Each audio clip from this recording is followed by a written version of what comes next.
'cause I've been everywhere, man. I've been everywhere, man. Across the deserts bare, man. I've breathed the mountain air, man. Of travel I've had my share, man. I've been everywhere. Been to Tullamore, Seymour, Lismore, Mooloolaba, Nambour, Roochdore, Kilmore, Marillaba, Birdsville, Emmaville, Wallaville, Connemara, Connemara, Strathrown, Proserpine, Ulladulla, Darwin, Gingin, Lilliquin, Muckdilla, Wallumbilla, Bougainville, Cumberland, I'm a killer. I've been everywhere, man. And I've Robert been everywhere, Cameron, man. I alluded to earlier the fact that we have a bit of a mystery to solve, and the first mystery for you was where on earth's Warrak, but keeping that one aside, we are going off to the town, well not town, settlement of Warrak in Western Victoria, where we find Shane Goninon. G'day, Shane. Good morning, gents. How are we? Doing very well indeed. You must be getting sick of this. Oh, no, it's part of the job. Of promoting your area, which is very good that you're doing that, Shane. Now, when Neil told me about happenings in Warrak, I typically maybe went to WARWICK Queensland, but when he mentioned where it was, I thought, of course, I've seen the sign. I drive up that Western Highway a lot, and I've seen the sign, but never knew of where or what Warrak is. Tell us a little bit about what is Warrak. Well, Warrak's just it's not really a town. The basic a hall and the fire station with the surrounding farms. And we're just up the road there with a little micro winery. But it's just a farming area. It's 20 minutes east of Ararat at the base of Mount Cole. Very much like Narwarri and Modawarri here, if you like. That's all they are. They're a hall, maybe a fire station, and a sports ground, but not too much else going on there. But inside the community, I'll bet, like all little country environments, there's a lot of people who look out for each other's best interests, a lot of fun and frivolity, and you're smack bang in the middle of one of them. Yes, at the moment, we've had a few strange things happening, which are quite funny. We're all getting a bit of a laugh at the moment, but mystery mignon letterboxes have been appearing since the week before Christmas. Now, we should just give some background, because people go, I heard this story during the week. You've been all over the media, and we are claiming you as our own. You are officially a friend of the program. You're not a friend of any of those other shows you've been on. You've been on our program before, and we've discovered you there in Warrak. And it was also in the Herald Sun, I think, during the week as well. So if people have heard this story, but we've gone to the source of the story. So that's just some background for people. Tell us what you mean by minion letterboxes. Well, just those little minion cartoon characters from Despicable Me, I think the movie was. And these are made from looks like they're made from old gas tanks and things like that. They've got two big eyes looking at you and a few arms and places to put your newspapers and that. And the week before Christmas, we had the Warrak Hall Christmas party, so John, who lives further up the road from us, went home after that, and the first one appeared concreted in next to his other letterbox. A couple of days since then, another one appeared, which is a little bit more Ned Kelly-ish in its appearance. Then another one and another one. So up until a couple of days ago, we had 5. Then last night, number 6 appeared just down the road from us in the fog. We had a foggy night here. And someone's just put up on the local site, so they were busy last night, 2 appeared last night, another one's appeared down the other end of Warrak. So there's 7 in total now. They're all different, and no one knows who's doing it. No one's being caught. Number 5 was outside one of the houses down there who had CCTV, and all he caught was a bloke dressed up as Santa Claus putting it in. Now, I know for a fact that you have been known to don a Santa Claus suit, but at the same time, we should openly disclose the fact that you and I went to school together. I saw you doing art. I am very confident it's not you. Yeah, the only thing I'm lacking in doing is what's called skills. Yes. But you've got the Santa suit down to it. Have more chance of doing it than I would. So let's face it, we're talking about a population of, 100, 150? So only about, in the immediate area, only about 70. Okay, you've got 70 people.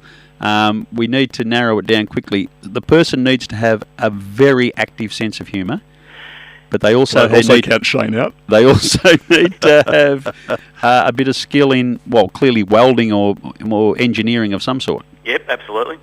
So that would narrow it down to 5 or 6 maybe. So yeah. Have you been, there's no pub at Warrak, but is there a bit of pub talk? A bit of pub talk about a couple of suspects who vehemently denied.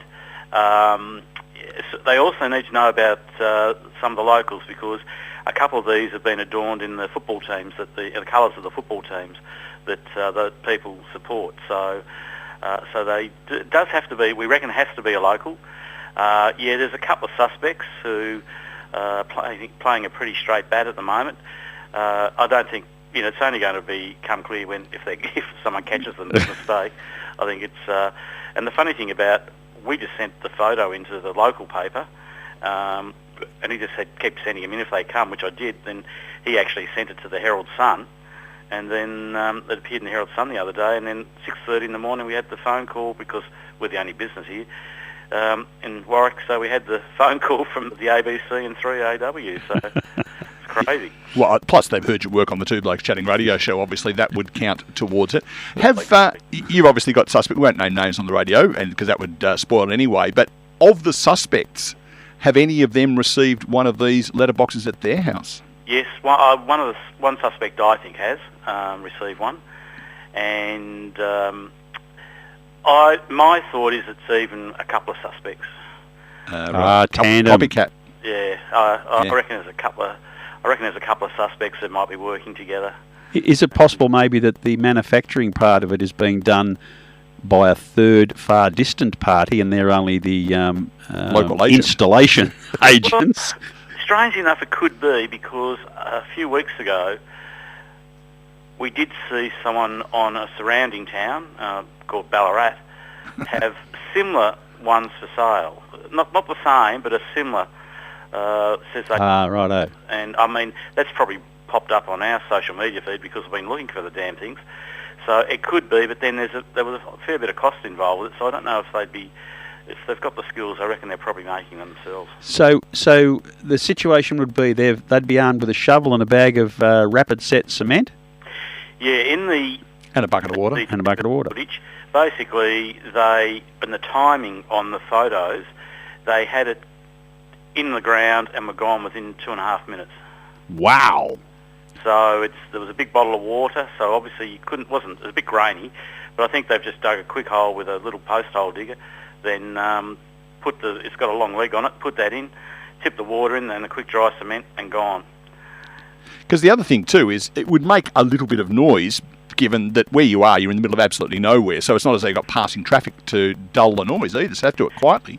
Yeah, and it's been obviously during the night, so they've been pretty good, because a couple of them, the houses are a fair way from where the Minions letterboxes have gone, but there's a couple, with houses are close to the road, so they've... I was going to ask you about that, because traditionally country do have very long driveways, so you could probably do it at 2 o'clock in the morning and wouldn't see another human being, or even could make a lot of noise and wouldn't be disturbed. But if they're actually doing it close to and being picked up by CCTV cameras, they've got a bit of spunk about them.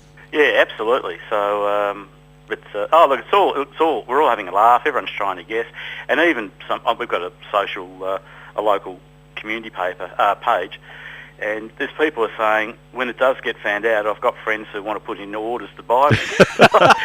Quite lucrative for whoever's doing it. Because I guess the other thing is too, there have been situations where, people have gone around vandalising places and, that's how they make their mark. But this is actually a positive thing that, there's that place, I think it's in, is it Tassie, called something or other Do, and all the house names have got Do on the end of them, like Dunny Do and This'll Do and all that sort of stuff. So I'm wondering whether eventually it becomes a bit of a landmark for you if enough of them get in. Oh, look, we're up to, like I said, 6 and number 7 appeared last night, so who knows?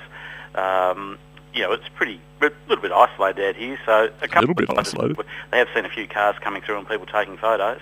A couple of them are not on the main the main road. They're, one at Mount Cole, it's a fair way up to the last house, so you wouldn't know it was there unless you're going up through the camping ground. But at the moment, everyone's having a chuckle trying to guess who it is, and people are wondering who's going to be next and all that sort of stuff. So it's a bit of a laugh. So they haven't put in front of someone who might get grumpy yet, so we'll wait and see. Yeah, no, we're selecting, they're selecting their locations well, aren't they? It's not Rob and I, by the way, in case you were wondering. Oh, look, I've done well, and with these last two, they've kind of spread it out, kind of equal in all directions from around the centre of the hall there, so yeah, it's very good.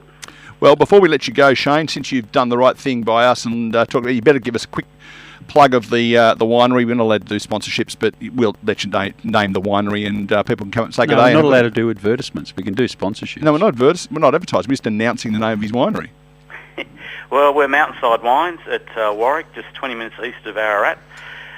Just take the Warrak-Bawangor turn-off off the Western Highway. Just 2 hours from Westgate, we say, and 50 minutes from Ballarat. We're just a boutique winery, a little micro winery with 3 varieties. So you can go to mountainsidewines.com.au and you can get all the info there. And if you go into there and say that you heard about it on the Two Blokes Chatting radio show, Shane will give you, at no cost, an autograph. Absolutely. That is very good. That's the kind of man he is. Pose for a photo, but you need the wide angle lens. Now, the funny thing about wine, that wine isn't just one thing, it's lots of different ones. How many would you be offering up for sale, reds and whites?